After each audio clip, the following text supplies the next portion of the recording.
Hello guys, welcome to my channel Maths Radiation। Hello students. आज की video में हम आगे बढ़ने वाले हैं चैप्टर नंबर 5 में। और वो टॉपिक जो है that is very interesting, exponential function. Right.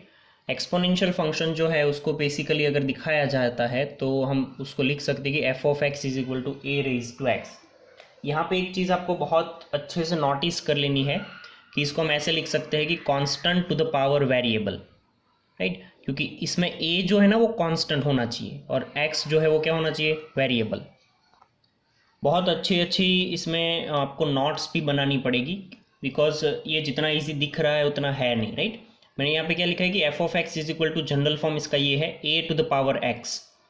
दूसरे फॉर्म में अगर मैं बताऊँ आपको सिंपल लैंग्वेज में तो कांस्टेंट की पावर वेरिएबल जब होती है that is going to be the exponential function. Right. So देखो जिसमें a क्या है कांस्टेंट और x क्या है वेरिएबल। यहाँ पे एक चीज़ नोटिस करो, a की वैल्यू ऑलवेज क्या होनी चाहिए, greater than 0 and a does not equal to 1। Because हम सब जानते हैं कि 1 की पावर कितनी भी आप इंक्रीज करते जाओ, सपोज 1 की पावर 2, 1 की पावर 4, 1 की पावर इन्फिनिटी, ये सब का आंसर क्या होता है 1। अब इसमें किसी को डाउट नहीं होना चाहिए कि यहाँ पे 1 की power infinity not undetermined form नहीं है। क्यों? क्योंकि ये एग्जैक्ट 1 है। मैंने आगे लिमिट वाले वीडियो में बताया है कि ये 1 टू द पावर इन्फिनिटी कब अनडिटरमाइंड होता है और 1 टू द पावर इन्फिनिटी कब 1 होता है। एक जो है वो अनडिटरमाइंड फॉर्म होता है, राइट, अनडिटरमाइंड फॉर्म, और दूसरा जो है वो 1। तो अगर आपको वो नहीं पता है तो आगे के वीडियो एक बार देख लो तो समझ में आ जाएगा।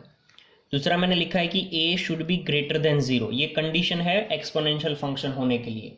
कंडीशन या तो हम ऐसे भी बोल सकते हैं कि मस्ट नेसेसरी कंडीशन है। रीज़न क्या है, मान लो कि मैंने लिखा है कि remember -2 to the power x is not function. ये लिखा है, इसका रीज़न आपको सोचना है कि -2 की पावर x क्यों नहीं हो सकती है, यहाँ पे a की जगह पे नेगेटिव नंबर्स क्यों नहीं चलेंगे। तो देखो मैंने अगर थोड़ा सा आप सोच सकते हो तो मैं आपको दिखा दूँ कि x की जो वैल्यू है, x की वैल्यू, उसके लिए आप सोचो कि x की जगह पे मैं 1/2 लिखता हूँ। हमारे पास रिस्ट्रिक्शन सिर्फ a के लिए है, right. x can be anything, तो x बिलोंग्स टू हम r लिख सकते हैं, राइट। सो सपोज मान लो कि x इज इक्वल टू 1/2 लिखा है मैंने, तो आप सब जानते हो कि F of X is equal to -1 to the power x में मैं यहाँ पे क्या लिखूंगा, -2 की पावर 1/2, राइट। और ये जो चीज़ है -2 की पावर 1/2, ये क्या है, नॉट डिफाइंड है। मतलब हम सब जानते हैं कि इसका जो स्क्वायर रूट है वो नहीं निकलेगा। 1/2 की मतलब क्या होता है कि स्क्वायर रूट आपको -2 का दिखाना है, ठीक है। तो अब तक जो देखा है उसमें ये है कि a की वैल्यू जो है वो ग्रेटर देन 0 होनी चाहिए और x की वैल्यू r में से कुछ भी चलेगी, वेरिएबल है, राइट। ओके, आगे बढ़ते हैं कि a की जगह पे नेगेटिव नहीं होना चाहिए, a की वैल्यू 1 नहीं होनी चाहिए। 1 होने से वो फंक्शन नहीं रहेगा, राइट, इसीलिए। ओके, नेक्स्ट है e to the power x जो है उसको हम नेचुरल एक्सपोनेंशियल फंक्शन बोलते हैं। आपको आगे जाके समझ आ ही जाएगा कि जहाँ पे e यूज़ होता है वो सारी चीज़ें नेचुरल हो जाती है। और वो e जो है वो नेपियर्स कांस्टेंट है, उसकी वैल्यू जो है वो 2.718 है। आपको ये याद रखनी है। a to the power x के लिए हम दो केस यहाँ से लगा सकते हैं, क्योंकि हमने बोला है कि a ग्रेटर देन 0 है बट 1 नहीं चाहिए। नंबर लाइन पे अगर देखें तो ये समझ लो 0 है, ये हमारा 1 है और ये इन्फिनिटी है। 0 से बड़ा नंबर चाहिए आपको, तो यहाँ पे डार्क बॉल है, यहाँ पे वाइट बॉल है और ये पूरा ऐसे जाएगा। मतलब आप 0 से 1 के बीच में हो, 0 से 1 तक, फिर 1 से इन्फिनिटी तक। तो ऐसे नंबर के लिए दो केस होने चाहिए डेफिनेटली। सो हम दो अलग अलग केस में पूरे एक्सपोनेंशियल फंक्शन को समझेंगे कि जब आपका जो a है, ये वाला base, that is 0 less than a less than 1, 0 और 1 के बीच में है तब कैसा बिहेवियर होगा, और 1 से बड़ा होगा तब कैसा बिहेवियर होगा, ठीक है। वो सब मैं यहाँ पे समझाऊंगा। आप पहले ये चीज़ समझ लो, दो बहुत ही बेसिक चीज़ है जो आपको पता होनी चाहिए। मैंने लिखा है कि d/dx of a to the power x is equal to, आपको अगर a to the power x का डेरिवेशन करना है तो उसके लिए पहले आप ये समझ लो कि d/dx of e to the power x का क्या होता है। e to the power x का डेरिवेशन होता है e to the power x as it is. अगर यहाँ पे आपके पास x है, राइट, तो उसका डेरिवेशन आपको, मतलब x की जगह पे कुछ भी है तो उसका डेरिवेशन आपको साइड में लगाना है। और एक चीज़ आएगी उसके साथ मल्टीप्लिकेशन में, that is log e to the base e, right. अब इसका मतलब क्या है e to the base e का, हम जानते हैं कि E to the base E का आंसर जो है वो 1 होता है, राइट। मान लो कभी कोई बोल रहा है आपको कि ई टू द पावर कोई एफ ऑफ एक्स कोई फंक्शन दे दिया है, तो आपको पहले तो इसका derivation F of X as it is लगा देना है, डेरिवेशन, राइट, क्योंकि E to the power something जो भी है वो एज इट इज आएगा, फिर डेरिवेशन लगाना है यहाँ पे D by D x of F of x. ये मैंने यहाँ पे जानबूझकर लगाया है क्योंकि ये लगाने से आपको ये याद रह जाएगा, log e to the base e वाला। अब ये हर बार हमें लिखना नहीं है बट ये होता है, राइट। अब देखो a to the power x का क्या करना है, ए to the power x as it is into में log e to the base e था, यहाँ पे क्या करना पड़ेगा आपको, जो बेस है उसको ई के बेस में लिख देना है, मतलब कि log a to the base e. ये जस्ट याद रखने के लिए मैंने थोड़ा डिटेल में समझाया है, वैसे आपको ये ऑलरेडी 11th स्टैंडर्ड में याद ही है, आप डेरिवेशन पढ़ के ही आए हो, राइट। ओके, ठीक है, आगे देखते हैं। जैसे मैंने यहाँ पे बताया था 2 केस हैं कि ए टू द पावर एक्स के लिए हमारा ए जो है वो लाई करता है इन बिटवीन 0 and 1 और ग्रेटर देन 1। सो 0 और 1 के बीच में अगर लाई करता है तो यहाँ पे हम क्या लिख सकते हैं, देखो 0 और 1 के बीच में जो जो नंबर है वो एक तो 1/2 की पावर एक्स हो सकती है, 1/3 की पावर एक्स हो सकती है, 1/e की पावर एक्स हो सकती है। What is E? E is 2.718। अगर 1/2.718 करोगे तो नंबर जो है वो डेफिनेटली 0 और 1 के बीच में लाई करेगा। 1/π की पावर भी एक्स हो सकती है, राइट। जबकि अगर a to the power x a greater than 1 के लिए अगर हम देखें तो 2 to the power x, 3 to the power x, e to the power x, pi to the power x, 10 to the power x, anything. A की value 0 से बड़ी होनी चाहिए, 1 नहीं होनी चाहिए, नेगेटिव नहीं होनी चाहिए। 0 से बड़ी है तो नेगेटिव तो होगी ही नहीं। अब इसका जो ग्राफ है वो आपको याद रखना है। दूसरी चीज़, मैंने जब बेसिक्स पढ़ाया था ये 12th के लिए, तब आपको बताया था कि एक्सपोनेंशियल जो फंक्शन है, exponential function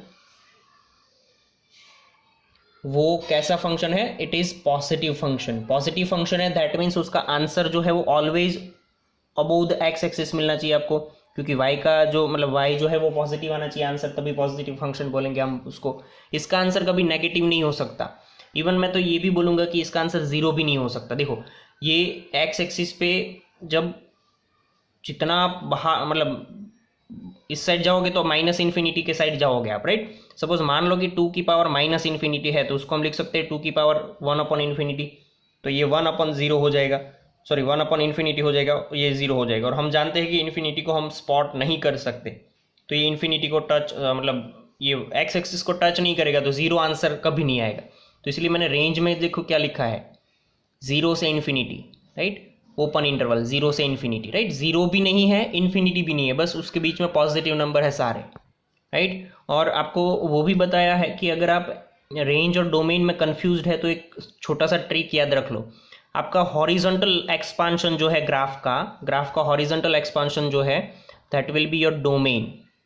so for this graph समझ लो कि ये हॉरिजॉन्टल एक्सपांशन मतलब ये वाली चीज देखो तो ग्राफ ऐसे फैला हुआ है पूरे हॉरिजॉन्टल लाइन पे, राइट।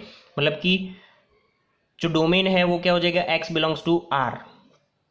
दोनों के लिए देख लो, r की x की कोई भी वैल्यू के लिए ये ग्राफ ब्रेक नहीं हो रहा है, या तो कहीं कहीं पे ऐसा नहीं कि ग्राफ मिसिंग है, ये चलता ही जाएगा इधर भी और इधर भी ऐसे चलता जाएगा, इसको भी इधर चलता जाएगा, ये भी इधर चलता जाएगा, ओके। और रेंज के लिए देखना है तो आपको वर्टिकल लाइन देखनी है, दिस इज योर रेंज। तो रेंज देख लो आप, मिनिमम से मिनिमम वैल्यू y एक्सिस पे 0 होनी चाहिए, बट वो ओपन इंटरवल में, क्योंकि ये कभी टच नहीं करेगी यहाँ पे। और मैक्सिमम तो ये ग्राफ ऊपर जाएगा तो इन्फिनिटी, ये भी ऊपर जाएगा तो इन्फिनिटी। तो y एक्सिस जितना यूज हो रहा है दैट इज 0 to इन्फिनिटी। ऊपर से जब आपका a जो है 0 से 1 के बीच में है तो ग्राफ जो मिलेगा आपको डिक्रीजिंग मिलेगा। कैसे डिसाइड करना है, आपको मूव करना है ग्राफ पे left to right.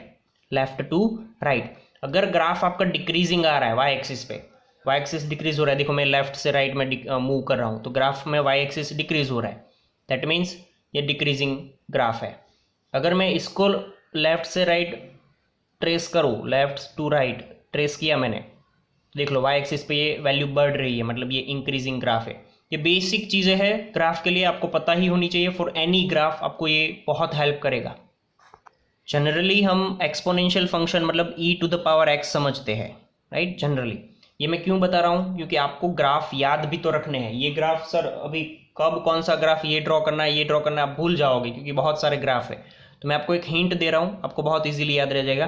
E to the power x का ग्राफ याद रखो, ई की वैल्यू होती है 2.718 की पावर एक्स। मतलब मैं जो ग्राफ की ट्रिक बताने जा रहा हूँ वो आपको इस वाले केस का ग्राफ देगी, और ये अगर आपको मिल जाएगा तो ये तो इजीली मिल जाएगा, राइट। कैसा याद रखना है, उल्टा ई बनाना है, उल्टा ई। सपोज ये ई है ना, तो मैं उल्टा ई बना रहा हूँ, देखो ये ऐसा है, राइट। इतना बना के फिर इतना कट कर दो ऊपर का, ये इसका जो मुंडी है वो काट दो, तो देखो ग्राफ क्या हो जाएगा। अगर ये ग्राफ में बनाओ मैं उल्टा ई, तो ऐसे बन जाएगा। आपको उल्टा ई बनाना है, बट ये चीज़ नहीं दिखानी है, ये जो उसका मुंडी है वो नहीं दिखाना है। तो ये ग्राफ किसका हो गया, exponential function for greater than A greater than 1। अब ये अगर पता है तो सेम इसका ये ऐसा हो जाएगा, डिक्रीजिंग बनाना है इसको। ट्रिक बहुत ही ईजी है, आप अगर दिमाग में बिठा दोगे तो कभी प्रॉब्लम नहीं होगा, कहीं पे भी आप ग्राफ बना सकते हो। ये ग्राफ क्यों इंपॉर्टेंट है वो अभी मैं आगे जाके आपको समझाऊंगा। ये किसके लिए, देखो ई ऐसा होता है तो आपको उल्टा ई बनाना है ऐसा, बट इसमें आपको सिर्फ यहाँ तक ही जाना है, राइट। तो दिस इज योर, सॉरी, ऐसे करके वाई एक्सिस के ऊपर होना चाहिए, ये ऊपर वाली चीज़ नहीं आनी चाहिए, बस ऐसे जाएगा, ये जो मुंडी है वो नहीं आएगा। तो ये हो जाएगा ए ग्रेटर देन 1 के लिए, और इसके लिए बनाना तो बिल्कुल उसका उल्टा, ठीक है। तो ये ग्राफ याद रखने की ट्रिक है। और एक चीज़ याद रखनी है कि रिमार्क मैंने यहाँ पे दिया है आपको कि F of X is equal to X to the power X. आपने कभी देखा, मैंने अभी आपको बोला था कि कांस्टेंट की पावर वेरिएबल है तो उसको एक्सपोनेंशियल बोलेंगे। अब ये इसको देखो एक्सपोनेंशियल बोलना है तो रीज़न क्या है, सॉरी कंडीशन क्या है कि ये जो बेस है इस एक्स को हम जानते हैं, सर ये वेरिएबल कितना भी हो जाए हमें कोई प्रॉब्लम नहीं है, बट यहाँ पे जो भी चीज़ है वो क्या होनी चाहिए, X greater than 0, X does not equal to 1। इसके लिए मान लो ना ये x है, भले ही x दिया इधर, बट हमने यहाँ a के लिए क्या कंडीशन दी थी, a greater than 0 and a is not equal to 0, sorry 1।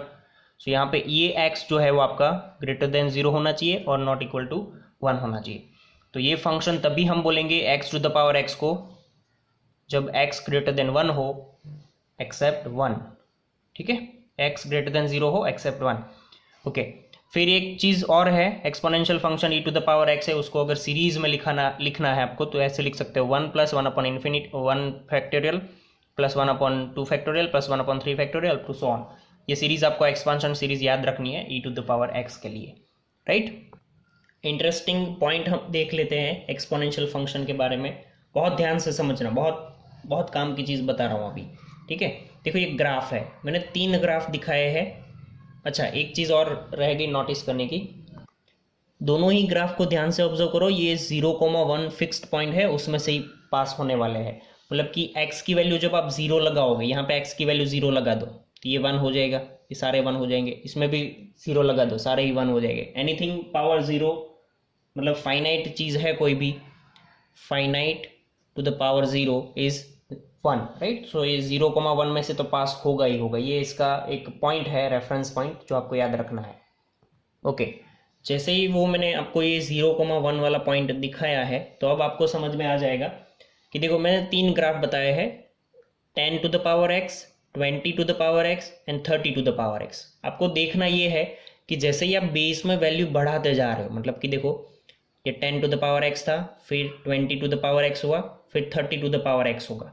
तो जैसे ही बेस में वैल्यू बढ़ती जा रही है, ये बेस वाली वैल्यू जो है वो बढ़ती जा रही है, ग्राफ जो है वो y एक्सिस के टुवर्ड्स बेंड होता जाएगा ऐसे, राइट, y एक्सिस के टुवर्ड बेंड होता जाएगा, ये आपको एक याद रखना है। तो देखो इससे इंटरेस्टिंग पॉइंट क्या है वो समझ लो आप, ये 0,1 है। अब देखो ग्राफ मैंने स्टार्ट किया था 10 टू द पावर x का, तो ये ग्राफ ऐसे हुआ ऐसे करके, राइट। फिर ये 20 टू द पावर x का ग्राफ है बीच में जो है वो, एंड ये 30 टू द पावर x का है। अब जैसे ही 40 का होगा तो और ऐसे बैंड होगा, 50 का होगा और ऐसे, जितनी वैल्यू आप बढ़ाते जाओगे y एक्सिस के टुवर्ड्स बैंड होता जाएगा, राइट। कभी y एक्सिस को टच नहीं करेगा बट y एक्सिस के टुवर्ड ये क्या होता जाएगा, बैंड होता जाएगा, राइट, ओके। इससे जो बहुत ही अच्छा कंक्लूजन हमें मिलता है वो ये है, ये ग्राफ की दोनों साइड देखो, अगर ये साइड में देख रहा हूं तो यहाँ पे मेरा x जो है, ये x एक्सिस वो क्या है, x ग्रेटर देन 0। तो मतलब कि यहाँ पे आपके पास पावर भी तो है ना x के फॉर्म में, तो जैसे ही आप ये बेस फिक्स्ड है आपका 3 वैल्यू में, तो वो पावर अगर आपकी ग्रेटर देन है 0, मतलब पॉजिटिव पावर में अगर आप बात कर रहे हो, तो ये ऑर्डर होगा इंक्रीजिंग डिक्रीजिंग का, और बड़ी वैल्यू कौन सी होगी उसके लिए ये सिंपल सा ऑर्डर है कि 10 टू द पावर x बड़ा होगा, 20 टू द पावर x बड़ा होगा या 30 टू द पावर x बड़ा होगा। डेफिनेटली हम सब जानते हैं कि 30 टू द पावर x ही बड़ा होगा, कोई भी नंबर लेके आप देख सकते हो, ठीक है। बट जब x लेस देन 0 है तो बिल्कुल उल्टा ऑर्डर हो जाता है। जब x लेस देन 0 है तो आप देख लो ये नंबर, ये लाइन जो है उसके नीचे देखो तो आपको 3 लाइन दिखेगी, उसमें से ये लाइन जो 10 टू द पावर x की है, ये 20 टू द पावर x की है और ये 30 टू द पावर x की है। तो इसमें आप देख सकते हो कि value 10 to the power x की ज़्यादा है, 20 टू द पावर x की उससे कम है और 30 टू द पावर x की उससे कम है। मतलब यहाँ पे ऑर्डर जो है वो ऐसा है, बिल्कुल उल्टा, 10 to the power x less greater than 20 to the power x ग्रेटर देन 30 टू द पावर x। ये काम कहाँ लगेगा उसके लिए मैंने क्वेश्चन दिए है। देखो अगर आपको किसी ने बोल दिया है कि 4 to the power x is greater than 5 to the power x, आपको समझ ही जाना है कि यहाँ पे बेस छोटा है और यहाँ पे बेस बड़ा है, फिर भी ये वैल्यू बड़ी है, मतलब उल्टा रिलेशन हुआ। ये तभी possible, only possible when x is less than 0। देखो ये लेस देन 0 में ही उल्टा रिलेशन आता है। बेस छोटा है तो भी वैल्यू बड़ी है, बेस छोटा है तो भी वैल्यू बड़ी है, बेस छोटा है इसका बड़ा है बेस इससे कंपेयर में, तो ये वैल्यू छोटी है। ये उल्टा रिलेशन सिर्फ x लेस देन 0 में ही पॉसिबल है, ठीक है। अगेन एक क्वेश्चन देखो, आपको और ज़्यादा समझ में आएगा कि डोमेन ऑफ फाइंड करना है आपको अंडर रूट में 2 to the power x minus 5 to the power x। पहले तो हमें पता है कि अंडर रूट वाली जो भी चीज़ है वो क्या होनी चाहिए, ग्रेटर देन और इक्वल टू 0। जैसे ही इसको मैं इस साइड लेके आऊँगा 2 to the power x is greater than equal to 5 to the power x। अब ये देख लो, ये जो चीज़ आपको दिखाई मैंने वो ऐसी है कि 2 to the power x is greater than और equal to 5 to the power x, मतलब कि छोटा बेस है फिर भी वैल्यू बड़ी है। ये तभी पॉसिबल है, this is only possible when आपका x क्या होना चाहिए, लेस देन और इक्वल टू 0, ठीक है। यहाँ पे आप मैंने बताया था कि इक्वल टू है तो इक्वल टू आ जाएगा। अब लेस देन और इक्वल टू 0 कैसा है वो मैंने यहाँ पे समझा दिया है। बाकी आप इसको सॉल्व करते करते कितना भी टाइम निकाल दोगे इसका कोई सॉल्यूशन नहीं आएगा, बट यही एक तरीका है ग्राफ वाला कि आपको समझ में आ जाएगा। अच्छा, ये चीज़ जब भी सामने आएगी आपको पता चल जाएगा कि एक्स ग्रेटर देन 0 लेना, लेस देन 0 लेना। अगर ये नॉर्मल रिलेशन है कि बड़ा बेज है उसकी वैल्यू बड़ी आ रही है अगर, तो आप जानते हो कि this is normal, so that is possible for x greater than 0। और जब ये उल्टा रिलेशन आ रहा है तो आपको पता है कि this is only possible for x less than 0। Okay, so यहाँ पे मैं डोमेन एक्स का लिख सकता हूँ कि X belongs to minus infinity to 0, ठीक है। तो इस टाइप के क्वेश्चन में ग्राफ बहुत ही हेल्प करेगा। आई होप आपको समझ में आया होगा, ठीक। Thank you. तो गाइज थैंक यू।